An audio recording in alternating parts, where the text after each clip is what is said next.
Members, we are now in the last session of today. That will take us up to 7:30. The Secretary for Development here is to answer questions about planning and lands. Secretary, please be brief. Chairman, I would like to thank members for their interest in the draft estimate of the Development Bureau. My respective controlling officers have provided answers to written questions, or 164 written questions from members, accounting for the use of resources under the purview of planning and lands. We are here to respond to any further questions that member may wish to raise. In 2015-2016, the recurrent expenditure on planning and lands is $4580.12 million, representing an increase of $216.09 million or 5% compared with the revised estimate for 2014-15. The additional provision is mainly for the work to strengthen land production, to expedite housing land supply, and to step up enforcement action relating to building safety. In 2015-16, in the Planning and Lands Bureau and departments under its purview, including the Buildings Department, Lands Department, the Planning Department, the Civil Engineering and Development Department, and Marine Department, there will be a net increase of 208 civil service posts, including 159 civil service posts to replace non-civil service contract posts. The number of civil service directorate posts will remain unchanged. In respect of the relevant areas of work, the details are set out in the written speech that I prepared. To save time, I will pause here and take questions. 4 minutes for each member, including questions and answers. Mr. Leung Chi-Chung. Well, I understand finding land is a matter of concern to members here, and of course it's the top priority for the Development Bureau. This morning, in our meeting on housing matters, I said that we have yet to find land for some 30,000 housing units. So, Secretary, what can you do to identify more land? I just want to give the Secretary a reminder.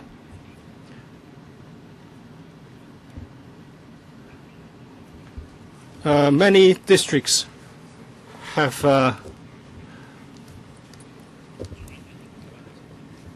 reach their capacity in terms of land supply. For example, Yuen Long, they are already 300,000 units. So perhaps we should consider reclamation as a more practical solution.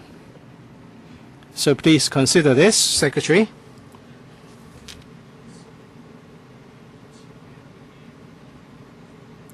The development of land sites and also the development on top of stations will be easier to proceed. But in terms of planning and zoning, therefore private housing, for example, in Yunnan or Campton South, there will be developments on top of railway stations. These housing developments are for private housing projects. It will be quicker if we provide public housing. Can they be converted to public housing sites so that we can expedite the supply of PRH units? Secretary, land supply in the short term can be had through a limited number of means, such as increasing density. We have selected 5 locations for reclamation, but reclamation takes time, and we have to consult people. And there's also the land zoning and planning purposes. So perhaps that's not going to provide an immediate solution, but we will work on this, on these sites. Tung Chung would see some extension in 2023.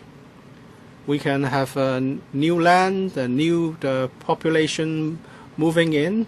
As for railway-related projects, such as Campton South, I will defer to Mr. Ling, Director of Planning.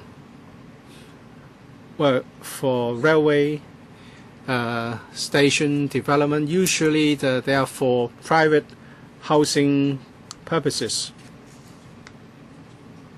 We'll continue to identify suitable sites for public housing development. We attach importance to both public housing and private housing. My question is whether we can convert these private housing projects to public housing projects. You just said this is generally for private housing. So are you saying that you're not going to consider this suggestion? Let me supplement. Yes, generally speaking, housing developments on top of a railway station will be for private housing. But there are sites near railway stations which can be used for public housing, and I'm referring to sites which are close to railway stations. Ms. Emily Lau, I have a question about the URA saga. Now this has been overshadowed by the ATV, the license renewal incident. The URA is set up for a mission. Now Ms. Iris Tam has resigned, saying that there's a difference with the chairman, Mr. So, and she said URA should not be a land assembly agent or should not be just another developer. Has the URA changed its mission and vision? If that's the case, many people will be angered. Do you know what happened? Ms. Emily Lau, you shouldn't have asked this question. Well, he mentioned URA here, in his speech. He mentioned URA. Secretary, thank you for your question. The role and functions of URA have remained the same. Some time ago, I was here to answer an oral question, and as I said, the mission of the URA is to embark on urban renewal projects, and also through the maintenance and repair of individual housing. The URA seeks to improve the built environment and also to preserve buildings with historical and relics. Mr. So issued an email to his URA colleagues today saying that there's no difference in the thinking of Ms. Tam and him, only that they have different ideas about how to achieve the mission. In the past months, both myself and my colleagues did not detect any problems in the working relationship between the two. But in respect of individual matters or issues, it's not really uncommon for the colleagues to have difference of opinions and even strong opinions. And now the chief executive has resigned. Would it affect the work of the URA? Actually, the CE has accepted Ms. Tam's resignation today, and we would trigger the necessary mechanism to identify her successor for the short term. In respect of the implication of for the URA, there will be no significant impact because they work as a team. But we understand that the vacancy must be filled very quickly. Secretary, would you be talking to Ms. Tam as to why there's such a big difference of opinion that has led to her resignation? Actually, I saw Ms. Tam and Mr. So yesterday. Dr. Kenneth Chan, I have a question for ERA. This is the reply number 019. It's asked by Mr. Alan Leung concerning the Central Market project.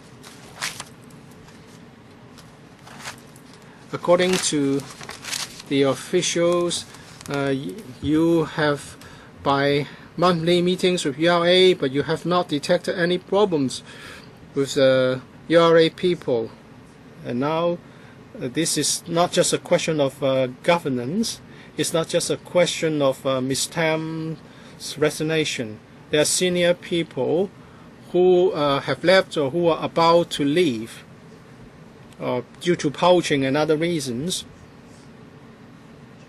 They have been talking about the inadequate support provided by the government leading to the current problems.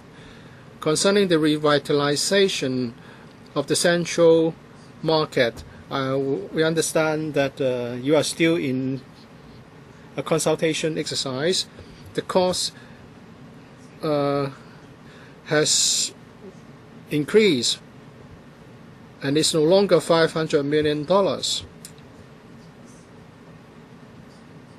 So, Secretary, if you want to ask people to lend the support to the URA, can you promise that in respect of this central market revitalization plan, in case the URA would like to give it up, can you promise us that this will not be put on the land sale program and the government would take up all the preservation work that has to be carried out? Secretary, I'll ask the Permanent Secretary to respond to this question. As we set out in the reply, the original estimate was $500 million, but a few years later, the revised budget increased quite a lot. The URA has to manage its finances prudently, so we are exploring other options to reduce the cost. This is an ongoing task. The government has asked the URA to do this Central Oasis project, and they may come up with different options for the government to consider in due course. Mr. Chow, pardon me for asking this. Should this fall through? This has been around for a long time, and the estimate cannot be met. What would the government do then if this falls through? Would the land be put on the land sale program, or would the government be doing what is supposed to be done? Secretary, well, it's been a long process, and during which there was a judicial review case. The URA hasn't told us that they won't do it.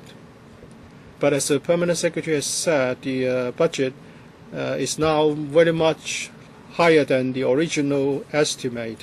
So they are now exploring different means of doing this so that we can achieve the purpose of preservation while making the project viable. They have no intention to give up the project. I understand. Can you give them more support, Mr. Chan Kam Lam? In the early stage, I was a director of the URA, and over the years, I have been interested in the work of the URA. I left the URA in 2008. At that point, the Yumen Square project in Kwun Tong had started, and then another project was in the final stage of planning. but I'm saddened that the progress has been slow. Well, the buildings have been resumed, and a lot of money has been paid, and then it seems that the progress is so slow. 基本上嘅嗰個 The Development Bureau is leading this project. Is the Bureau aware of any particular difficulties there? Over the years, what we tend to come across is that when the URA acquires the ownership up to 80%, then the government should offer policy support for development, but many a time the URA would not dare take this particular step until all the ownership has been acquired, and these tend to result in a situation that the projects may not proceed as expected. Now, the URA would have to spend such a long time to acquire the ownership. And my question for the Secretary is the situation as bad as that? Permanent Secretary.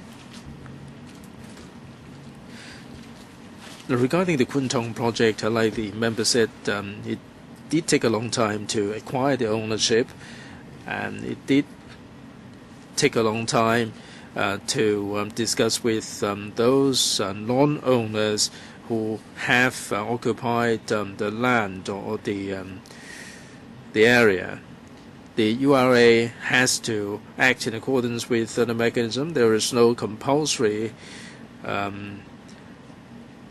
auction of the buildings. We maintain close liaison with the URA. If there is a need for the Bureau to coordinate, we would do so. We will maintain the cooperation with the URA. Mr. Chen. Chairman, it is because of the lack of support from the government that the URA is not proceeding smoothly with the projects. Now, if the acquisition is up to 80%, or it can be a higher threshold, then the government can trigger the compulsory auction, and that would complete the acquisition process. There may be some households that are digging their heels in, and it is difficult for them to acquire the ownership. Will this be reviewed? Permanent Secretary, if the URA has acquired up to a certain level, and if they request the Secretary for Development to make recommendation to the Chief Executive in Council to trigger the legislative mechanism, we will be prepared to consider it. Dr. Helena Wong, not here. Mr. Chen Kin-po. Question 008. Now you can see the URA's strategies. According to the media, if everything being equal, the URA is going to lose $15 billion, and the staff complement has expanded to more than 500. Now, how does the government monitor the operation of the URA? Should there be any long-term business strategy, or have you conducted any value for money study to find out whether they are measuring up to the standards? Secretary, Chairman, the Development Bureau would meet the URA every 2 months. In these meetings, they will be briefing us on the progress of the projects, and that's one side of the work. Also, each year they are supposed to submit to us an annual budget and a 5-year business plan, which will be submitted to the Financial Secretary for endorsement. when the Financial Secretary scrutinizes the business plan and also the budget, he would give instructions to the URA. Say, for instance, last year,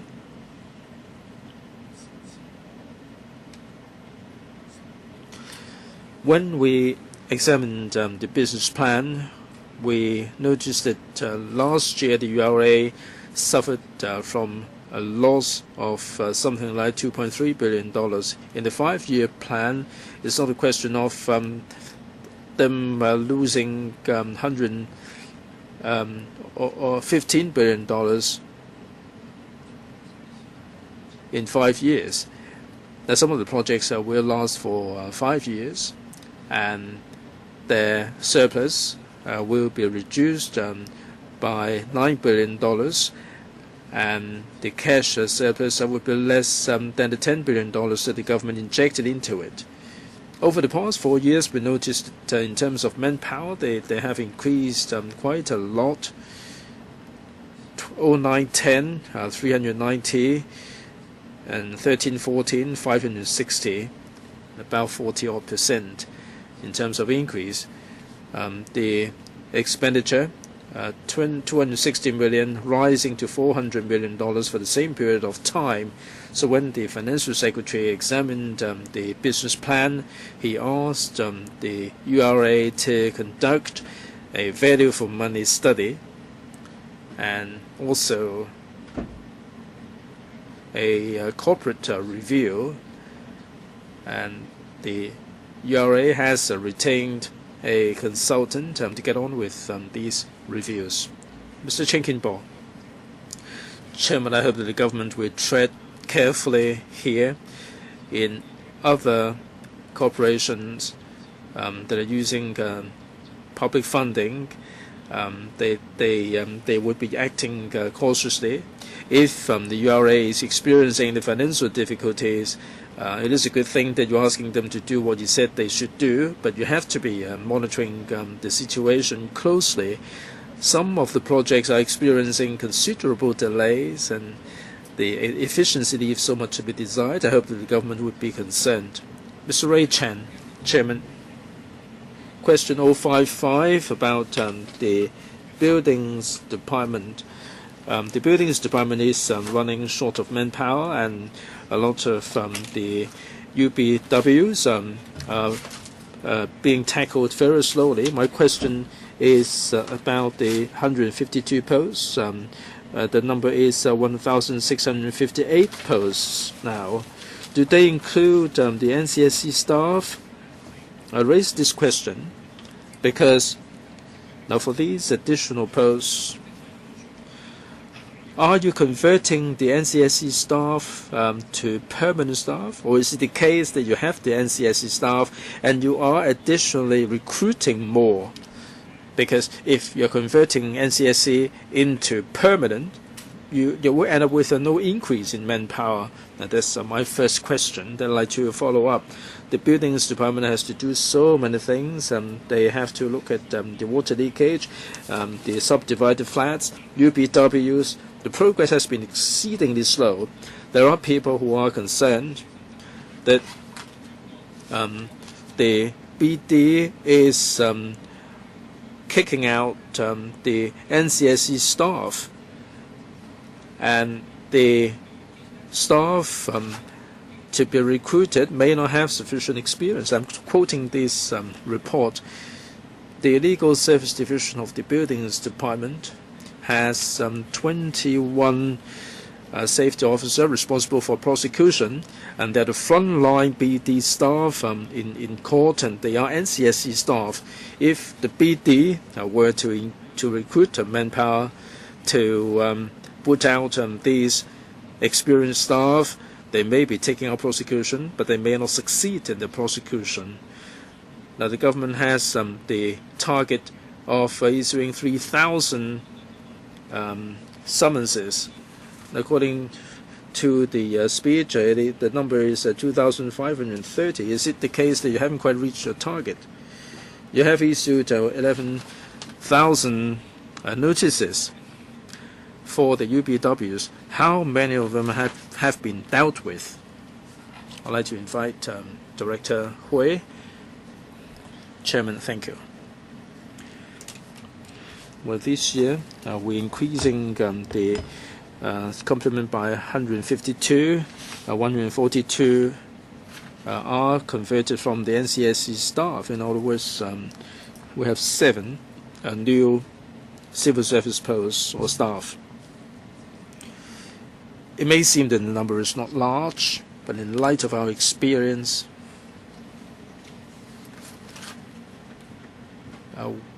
when we create these permanent civil service posts, we would have more stability, and that would improve the efficiency of our work. As to whether this change would result in some NCSC staff not getting the jobs, now when changes are made, there would be a year's time for these NCSC staff to stay on. Previously, there were quite a lot of NCSC staff who applied for the civil service post, and they were recruited. So this is a fake exercise. You have already got the 152 officers. So in terms of subdivided flats and water seepage cases, how can you deal with them? You will continue to suffer from a manpower shortage. The 152 posts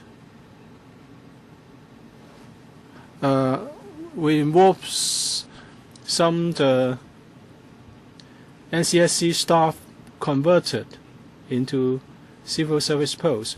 If these NCSC staff do not leave after the conversion, they would remain in the department, and at the end of the whole exercise, there will be an increase in manpower. Reply number 054. The question is about the new Central Harbour Front. The Secretary's opening remarks also refer to this harbour front. There are events and activities recently held there. The response has been good. This is not just good for Hong Kong people, but also for promoting tourism. Many tourists take pictures there and participate in the events and activities organized there. And very soon we are going to have an excursion activity. But for some of the events and activities, the tourism industry has failed to get information, and we can't get information from the Tourism Commission. It said this is under the Lands Department. We want to make use of the harbour front to promote tourism, so this is a pity. Don't just lease out the land there and no question will be answered. You can at least ask the parties which have leased the site, and there can be lease conditions imposed on the lessee, for example, promoting the event in overseas countries, and also to encourage cooperation with the Hong Kong Tourism Board. Can more be done to promote tourism? Thank you for your question. I'll ask Mr. Chen to answer. Thank you for your question, Mr. Yu. The site at the new Central Harbour Front has been leased out as a short-term tenancy to organize events and activities there. In the lease, we ask for a variety of activities to be hosted there, and some of them will have to be open to the public, and some other events must include a free admission element. We want to make sure that the new Central Harbourfront can be enjoyed by the local people and visitors alike. As for the programming of events and activities, well, the organizer has to publish information on the website, and we have regular meetings with the organizer to make sure that they would comply with conditions on events and activities in the lease.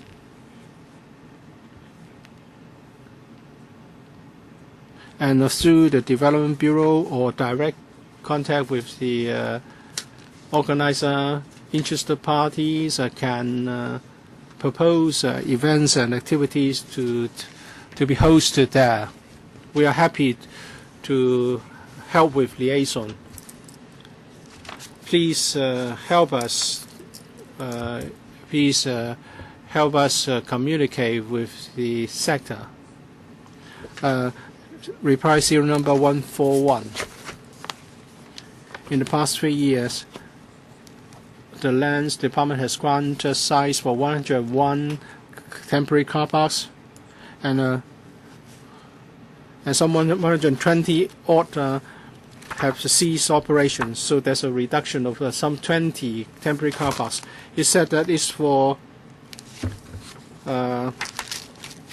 housing projects.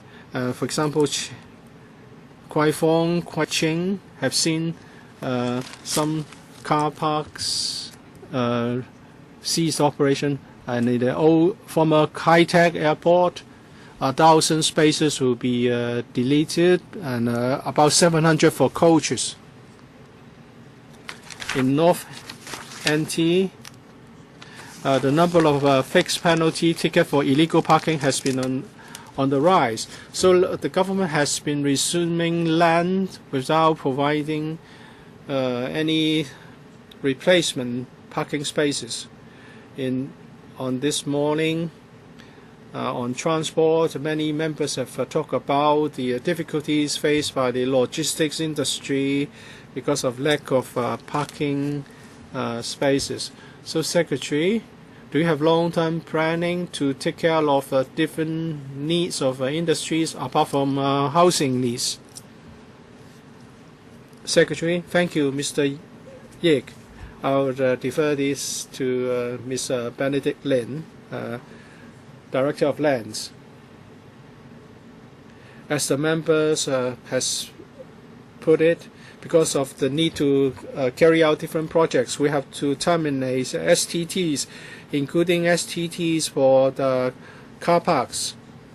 If there is a need from the transport or logistics industries, we will work with the transport department to see if car parking spaces can be provided in the new development, and we also consider the needs in the interim before the developments are completed. In many districts, there are some certain needs, but we have to identify other sites for STTs. But as the member has said, we are facing greater and greater difficulties. At some point, we have to make a decision. We have to decide whether we should provide more support to the logistics industries, and instead of just parking. Well, we would look at the needs together with the industry. There's a study on the provision of multi-story car park for heavy vehicles. This will end this will be completed at the end of the year, and even if the green light is given, there's also a long planning process ahead. I received a report saying that near the boundary, the land for the shopping facilities is now for a car park. So the vehicles will have to go elsewhere to park. And it seems that people would, the parallel goods traders would prefer the land transport instead of a railway. I hope the government can do more to provide car parks. Well, I put the wrong question in the other session. The question is about the land in Wong Chuk Hang. I asked the secretary this question, and the answer is just a blank no. Well, the police college is just next to the MTR station. You can build 8 to 9 blocks there. If you start with the zoning changes, and if you build HOS, it will be very popular. And by the time the building is completed, the MTR extension line will have been commissioned. The question is whether the police are willing to move, and that depends on whether you can give them an alternative site. Many years ago, the Wong Chuk Hang was a remote area. Now it's very much urban. If you can identify another site in an outlying island or in other places, they're just going to recruit a few hundred officers. And I think if you build HOS units there, they will be very popular. In the housing session, we are facing a shortage of 40,000 units. There are many bureaus, but we have only got one government here. So please consider this. I'll defer to Mr. Ling, Director of Planning. Well, I thank Mr. Sin for his questions. Actually, on the very same subject, I have exchanged views with district councillors of South District Council. If the site is fully developed, then there will be traffic implications. We need to conduct a study to look into that. A new MTR station there may not be able to fully address the problem because Ocean Park is also nearby. And the police college provides training facilities not just for new recruits, but for other officers. It's not easy to identify a big site like this elsewhere. If I can do that, maybe a better option is to develop that other site for housing instead of asking the police college to move there. But things are kept under review. We won't ignore any possibility. Yes, we need to address traffic and transport problems. It's a big site. If it's fully developed, you have to look at the traffic implications.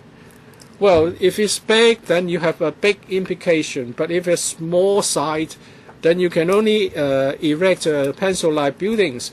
I'm not targeting the police. We have other sites on outlying islands. If you build a PRH estate on an outlying island, you have to provide transport, but not the case of in the case of a police college. We're talking about tens of thousands of units here. Land identification is so difficult. I just don't understand why the secretary has decided not to consider it. DEVBW 060 and 061, they have to do with manpower deployment and also the cost and expenditure on studies. Some would cost millions of dollars. One costs $3.9 million. On the whole, the staff establishment for the Bureau is sufficient. The question is whether you have deployed the people correctly. For example, you fought with the Baptist University over a small site for 800 housing units. In a new town, in another site where you can build 90,000 units, you can deploy the same number of officers to deal with the related issues. So the question is, are manpower deployed optimally? You have now deployed people to consider reclamation. It may be futile after you have worked on it for a long time. You should learn from past experience and collective wisdom. You should not ask Mr. So Hing Wah to be the chairman of URA. When he was chairman of the Hong Kong Housing Society, he betrayed the resident there. And the Land Development Corporation had to pick up the pieces and resolve the problems. He hasn't done anything good for 3 decades. So it's a disaster that he's the chairman of URA. Whether he works for Hong Kong Housing Society or MTR or the Link, what he can achieve would mean the disasters. The government injected $10 billion for the URA in the hope that it will not end up like the LDC and will not be profit-oriented. And when things started to look a bit better, Mr. So has messed it up again. Since we have the LDC, we have had 3 decades of chaos. So don't create problems, don't create disasters. You should identify more bigger size and for tens of thousands of units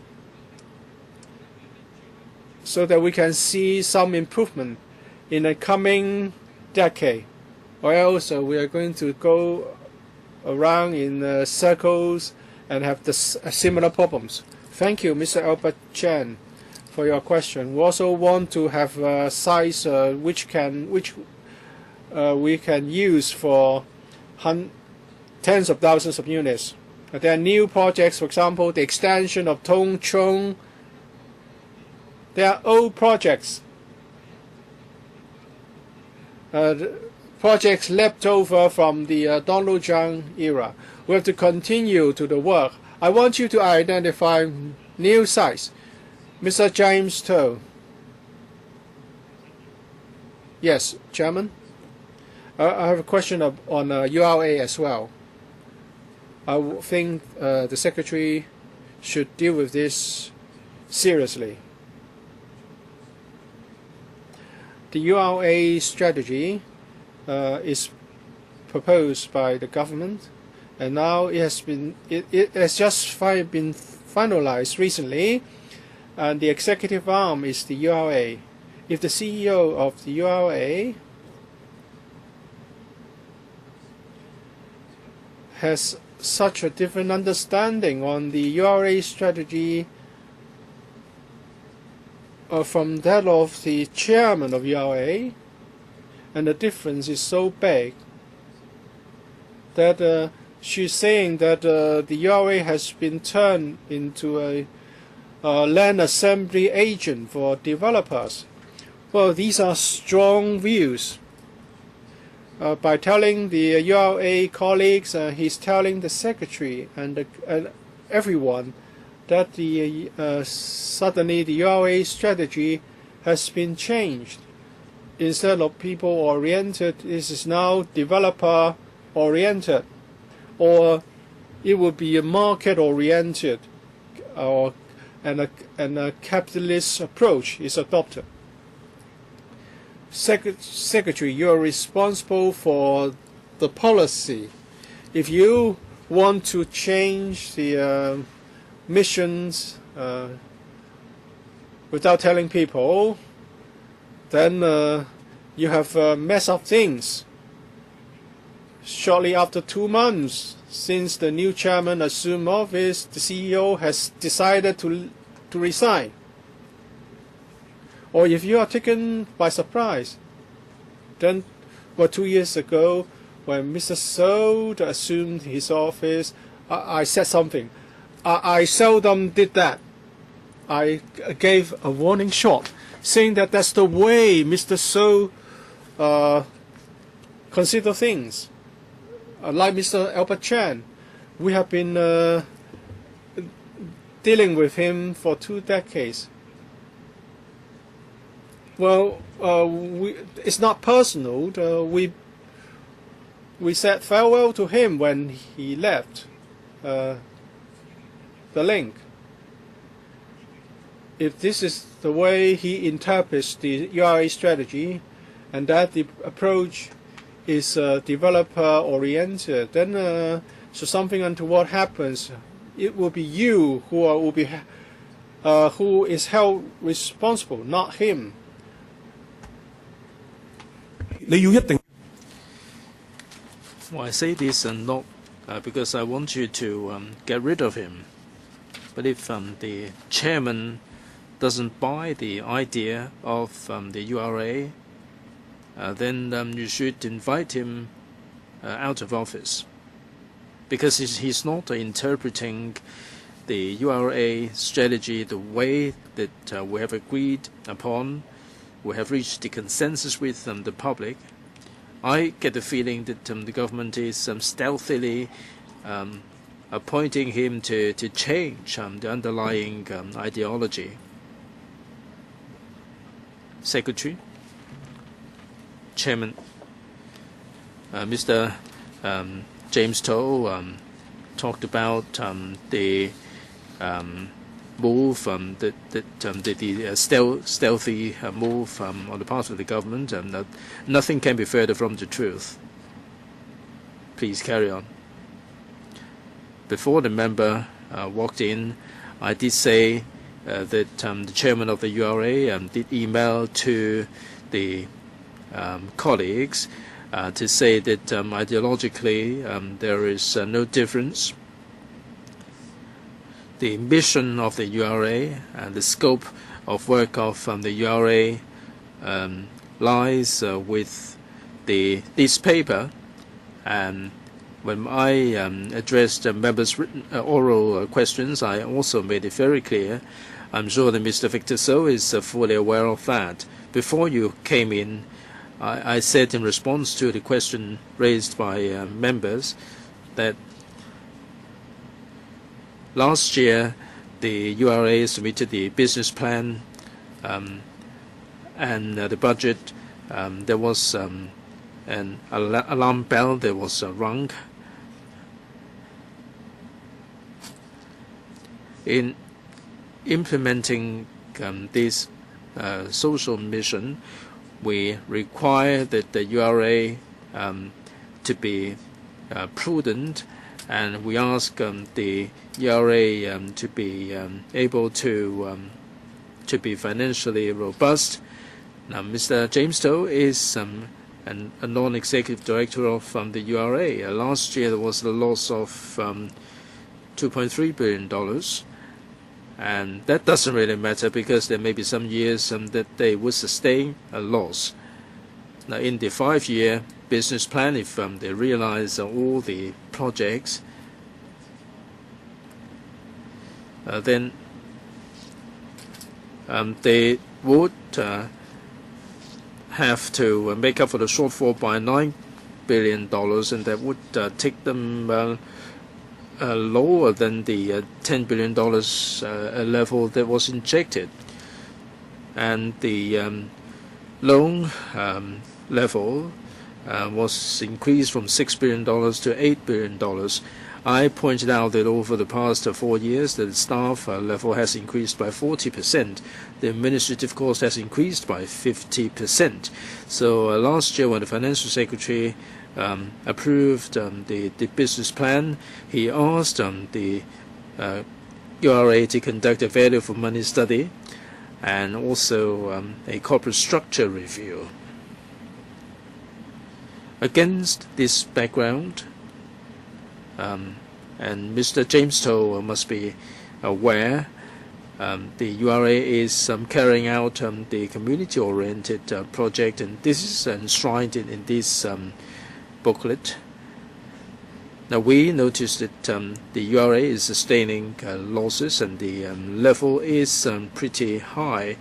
If this goes on, it would affect the robustness of its financial situation. The URA has to fulfill the social society mission, and it has to have regard to the financial situation. It has to maintain a fiscal balance. As I said, we do have meetings with the URA every 2 months, and we didn't notice anything wrong in the working relationship between the two people. Ms. Alice Mack. Question 133, the manpower level of the Lands Department. I did say that the frontline non-directorate staff is working under tremendous pressure, and we have to identify land, and they have to prepare their land lease and so on. And according to the reply, there will be 15 non-directorate posts and that will be created. Now, would that be enough, or would there be any temporary staff that will be created? When you identify land, not only do you have to take enforcement action, lease enforcement action, when you identify land, you do need enough manpower. Would the manpower level sufficient at the moment? Chairman, I must declare that I'm a non-executive director of the URA. Next question is 008. According to the reply, there would not be a review on the strategy of the URA. Now, when you made a reply, this issue of resignation by the CEO has not occurred. Now, the members of the public certainly would ask what is the positioning of the URA. According to the policy address on the 15th of January, the URA will have to assist in the subsidized housing. Now, this falls outside the strategy of the URA. Now, this morning, the Secretary for Transport and Housing said that this has got nothing to do with the Secretary. It is the Development Bureau's portfolio. Now, here you said that the projects are demand-led, but you failed to mention this particular area of work imposed on the URA. Now, the URA has to provide subsidized housing. Do you think that we need to review this urban renewal strategy and the positioning of the URA, and also this subsidized housing program on the part of the URA? Should it be a long-term or short-term? If it is a long-term program, what sort of financial arrangement should there be? Secretary. Thank you. Thanks very much, Ms. Alice Mack. In the policy address, the Chief Executive noticed that given the real estate prices, a lot of people would be priced out of the property market. That's why so many people are applying for subsidized housing. So the Settlers Association, the Housing Society, URA, would be invited to help. I did attend the special directorate meeting of the URA after the policy address has been delivered. We understand that for this to happen, there would be implications on the financial resources of the URA. That much we are aware. If the URA, after coming up with the proposal, need financial resources, we would consider giving support. In 2012-13, in his budget, the Financial Secretary did ask the URA to consider redeveloping the industrial buildings as a pilot scheme. It was pointed out that if this proves to be feasible, he would, the FS would consider injecting more funding. We noticed that there would be financial implications, and once we are aware of the exact financial implications, we would consider how best we would support financially. So members don't have to worry about it. All along, the government has been supporting financially. We injected $10 billion. We waived the premium, and as of June, that amount up to $6.5 billion. The Kwun Tong project, in order to have a better effectiveness, we give them free land without imposing any premium. And we also had some sites where they are sustaining losses, but we allow them to get on with the project for some returns. Financially, they have to be cautious, but as far as the SAR government is concerned, the urban regeneration would yield tangible community effect. We can expect all the projects to be profit-making, and that is unachievable. But at the same time, we have to make sure that the resources we devote will achieve good community or social effects. Dr. Lo Wai Kwok. Reply serial number 075. And that is about the backlog of cases of failure to comply with a slope maintenance order.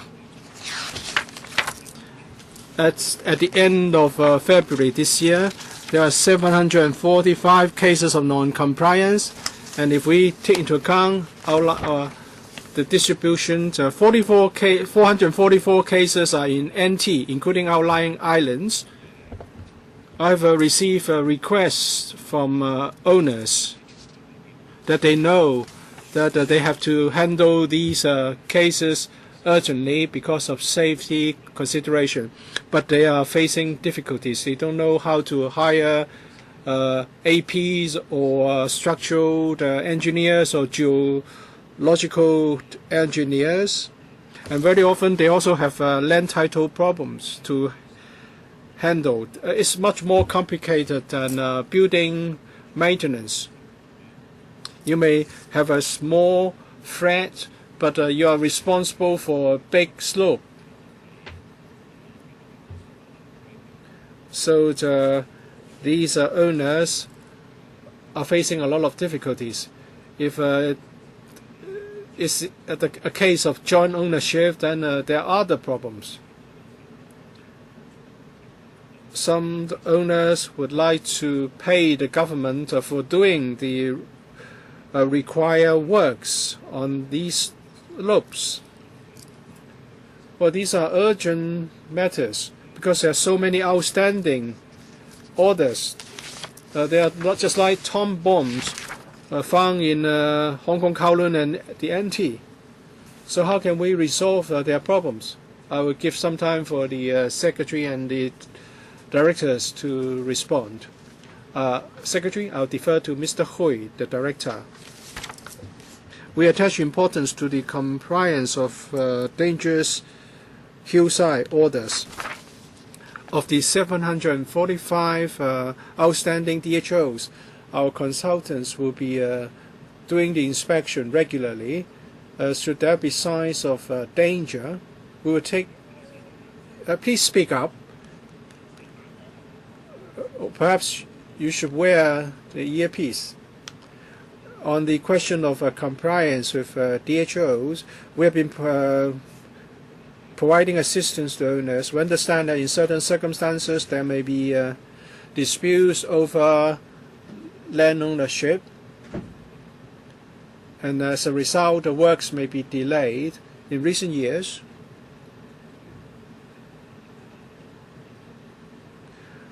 we have done more to help owners to carry out the works for them on their behalf. And so that's the approach of collecting the relevant costs from the owner after we have done the relevant maintenance for them. We believe that in 2015 we are going to issue 60 DHOs so that we can deploy more manpower to handle the outstanding DHOs. Thank you. I asked for the number for the past 3 years, but we only given the figure as at the end of February this year. Are we seeing an increasing trend in terms of outstanding DHOs, or are things improving over time? Well, the situation has been stable. We are doing some catching up now. Mr. Wu Chi-wai. In paragraph 6 of the Secretary's speaking points,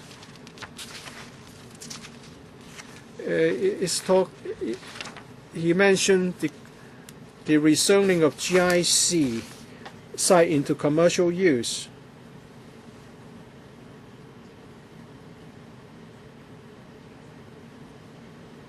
If GIC sites are converted into other uses, that means the supply of GIC land will be reduced. Will the community facilities be incorporated in the new development, so that even though there are fewer GIC sites, the facilities will still be provided in the new development? And we have seen recently that the plot ratio for GIC sites will be set at 3 or 6.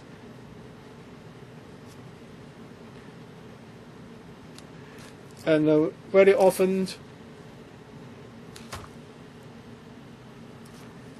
no other users are recruited to make sure that the sites are better utilized. Or can the planning department relax the plot ratio instead of keeping it as low as 3 or 6? We are suffering from a shortage of GIC sites or lack of or shortage of community facilities. We hope that through proper planning there will be sufficient land supply, and all existing sites will not be wasted. I'll ask Mr. Ling to provide a response, and then I'll supplement. Or converting GIC sites in core business districts into commercial use, including multi-story car parks, and in such a case, public car parks will also be provided. And also, if government offices are relocated, then core business sites can be converted into commercial use. That will not affect the provision of GIC sites. And we keep under regular review the provision of government and community facilities in the light of population changes. We make sure that the two are commensurate with each other. As for government facilities, that depends on the need of the different government departments. We know that some facilities cannot be provided in upper floors. For example, homes for the elderly must be on lower floors. So if even we allow them to build tall buildings, that can't be done. But if we can increase the plot ratio without affecting the environment, we'll certainly consider it seriously.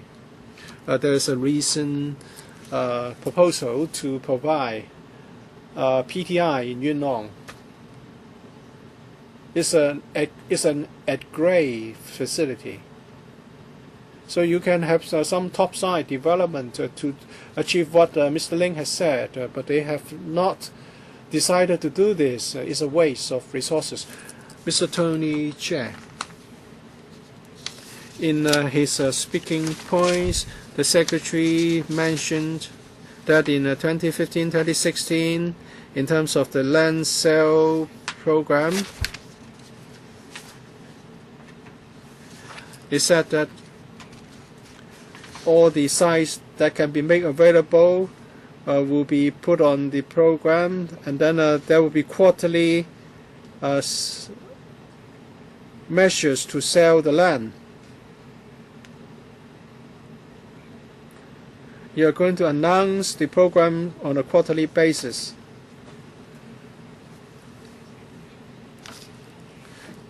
Can you do this every 2 quarters? There are more developers taking part in the land sale program, and some of them are small or medium-sized developers. Can you give them advance information as regards what sites will be available in the coming quarters so that they can get prepared? Thank you, Mr. Chair, for your question. At the beginning of the year, we would announce the sites available. I think it's around February. And all the departments will also work hard to identify new sites, because those on the land sale program may suffer from delays because of planning problems and so on. So we need to identify other sites to ensure that the supply reaches the target. In the past, we are talking about 3 or 4 sites which will be subject to changes. We want to maintain a high degree of transparency. We'll make announcement on a quarterly basis so that the developers can prepare for that. Can we give information 2 quarters in advance? Well, that may be problematic, because sometimes we will have to resume land or upon the termination of STT, and there are unforeseen circumstances, and there may be delays due to factors such as judicial reviews. So I understand Mr. Chair's point. We will try to put more sites as early as possible in the land sale program list. And we would also give more time for the market and for the bidders to consider whether they should participate in the bidding process. 048, reply serial number 048. It's about land premium and mediation. There are 8 such cases which have been considered for arbitration. Do you really want people to participate in the pilot scheme for arbitration on land premium? If that's the case, how can you encourage the participants to seriously consider arbitration? I'll defer to Director of Lands. We introduced this pilot scheme so that the government and the industry can seriously consider arbitration, but they have to consider whether they would like to go for arbitration, because one of the conditions of for arbitration is that once the result is out, the applicant will have to sign the land modification agreement with the government. So they have to consider whether they want to go down that route. The pilot scheme has just been launched for a few months, and actually, before the launching of this pilot scheme, the legal sector and the industry expressed certain views. We have incorporated their views. We monitor the development closely. Well, can you be more liberal? We have only 2 here, and we have about 30 minutes. No, I have to keep the time. I'd like to follow up on the Buildings Department's work. In the last paragraph, the Secretary talked about building safety. In 2014, 11,000 removal order has been issued. And compared with 2013, are we talking about more? Now, for these 11,816 removal orders, how effective have they been? How many have been removed? How many UBWs? Also, prosecution, 2,532 for second prosecution. Now, the BD would like to achieve a target of 3,000. Mr. Hui. Chairman, in terms of removal orders, 2014 compared with 2013, the number is similar, around about 12,000 or thereabout. Last year, UBWs that have been demolished, last year we have seen an increase. 2014 we have removed something like 23,000 UBWs because last year we deployed more resources to tackle these orders. Now for the 23,000, it is higher than the 2,500, but some of these cases have been there for more than 10 years. Now, of the 11,000, how many have been demolished? Director, I haven't got the analysis there. We do adopt different tactics for UBWs that have been around for a long time. We would give them priority. If the removal orders involve UBWs that pose dangers, we would also prioritize them. How long is it going to take a removal order to effect the removal? I do have the information, but I haven't got it with me. The BD's workload is increasing. Want to anticipate subdivided flats and UBWs and so on. The frontline staff are saying that they are running short of manpower. Director, do you agree with this statement? And are you happy with the effectiveness of the BD's work? Secretary, the BD staff have been working very hard over the years, and I am aware of that. I'm grateful to them for what they have been doing. Now, for last year, we increased the resources in the REA. Well, let me put in a word here. Now, when the BD looks at the plans of the F&B industry, it takes really a long time. I hope that more manpower will be devoted. The new plans don't present any problems. It's only the old F&B establishments that are changing the plans that they will encounter problems. But this is not your problem. It's been the same over the past decade. Ms. Alice Mack. Mr. Ling, can you address the question of the frontline staff, whether it is enough? Second, I refer to question 008. You said that there would not be any review of the urban renewal strategy. We have seen the structural problems in the URA. Will the Secretary consider conducting a review?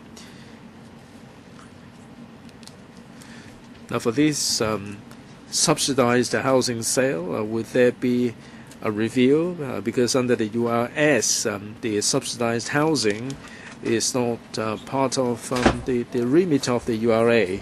From the newspaper, I learned that the chairman of the URA has just emailed his colleagues. Will you be discussing with the chairman and the management team to somehow boost the morale of the body. Secretary, because of the time constraint, I couldn't address your question about the review of the URS. As you're aware, the URA is conducting a value for money study and a corporate structure review. They are still ongoing. I don't really want, at this point in time, add anything new to it. Last year in June, I came to the development panel. Some members asked me about this URS and whether we should conduct a review. Last year, in my reply, I said no, because that only came about in 2011.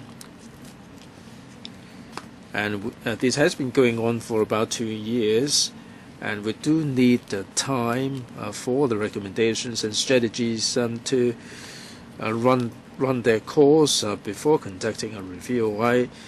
I'm aware of members' requests for a review.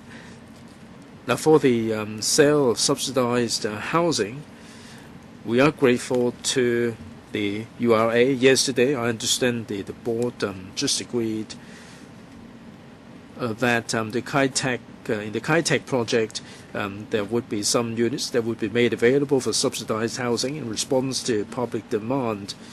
I've looked at the URA projects. Other than Kai-Tak, there may be one more project in Matawai that can give a similar treatment. For other projects that are of smaller scale, it may not be suitable for them to be used as subsidized housing. I know what you have in mind. I will discuss with the URA. I heard what you said just now, and we will look at the entire strategy and also the financial resources. Thank you. Mr. Tony J., third round, 3 minutes. I'd like to follow up on question 048.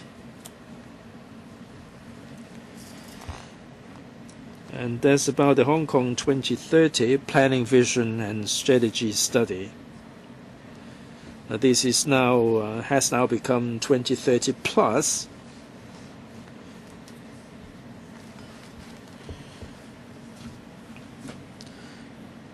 This may cover all the way up to 2030 and beyond.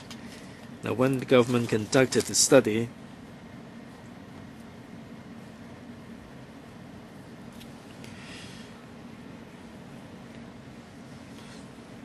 what is the time frame that the government consider? 2030 plus can mean many years after 2030. At least you have a specific time frame, a specific target there. Or is it the case that you will cover beyond 2030, a long time from 2030 or what? Director, Mr. Ling? 2030 plus study, we pick a particular time frame as the target for the study. We realize that the demand for land can change a great deal, and there is no need for us to pick a specific time frame in the study. But in terms of data, population data and so on, we adopt 2041 as the reference point.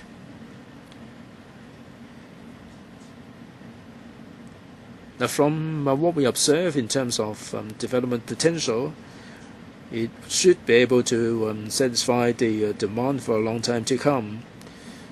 As to the real situation, it would depend on the demand for land or specific categories of land, and we can make adjustment accordingly. And this is the study on the direction of the way forward. Mr. Tony J. Chairman, the study can cover a very long horizon. I'm sure that after the study, the government will conduct a regular review, because we are talking about a long time beyond 2030, although we don't know how long exactly it is going to be. Perhaps the review will be updated on a regular basis. Mr. Link, well, it is our usual practice to review our study. Right, members, I adjourn the meeting. We're going to start again at 9 on the 2nd of April.